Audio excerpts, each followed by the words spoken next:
xibaar yu wér te wóor ca tàng ba abonnez-vous pour ngeen di mën di jot suñuy vidéo. dal leen ak jàmm seen bi di Buzz 221 HD kii di El Malick Ndiaye di président de l'Assemblée nationale tey dafa convoqué woon waa bureau bu nekk ca biir Assemblée nationale waaye tamit daal di convoqué conférence des présidents ngir ñu ñëw daal di tàmbalee procédure judiciaire bi nga xam ne moom lañ war a daal di amal jëmale ko ci juróomi ministre yi nga xam ne dañoo da bokkoon ci régime président Macky Sall te luubaloon alalu askan wi ci fond Covid-19 bi. si li ni mel tey ginnaaw bu bureau bu assemblée nationale ak conférence des présidents ñëwee daal di uyu ci convocation bi nga xam ne président de l'Assemblée nationale bii di El Malick Ndiaye moom moo ko daal di ootee jëloon nañ fa ndogal ngir war a daal di muriwaat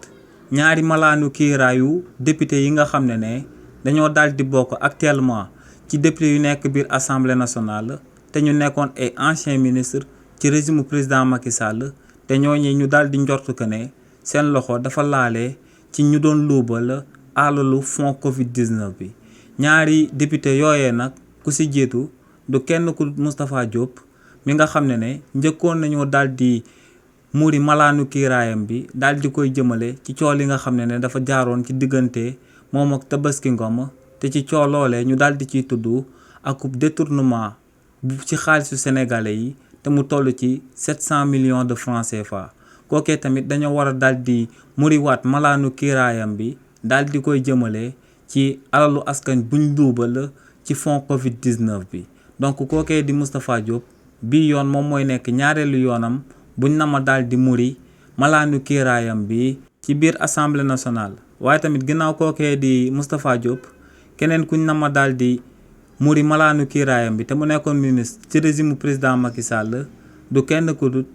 Ndeye Saly Diop. kookee di Ndeye Saly Diop tamit dañoo daal di njort que ne dafa daal di bokk ci ministre yi nga xam ne dañoo laaloon alalu askan wi ci fond Covid-19 bi te li ni mel daal di nay sabab ñu war a daal di muri malaanu kiiraayam bi ngir daal di koy àtte ci haute cour de justice moom ak yeneen ñeenti ministres yu bokkoon ci régime président Macky Sall. xibaar yu wér te wóor ca tàng ba abonnez-vous pour ngeen di mën di jot suñuy vidéo.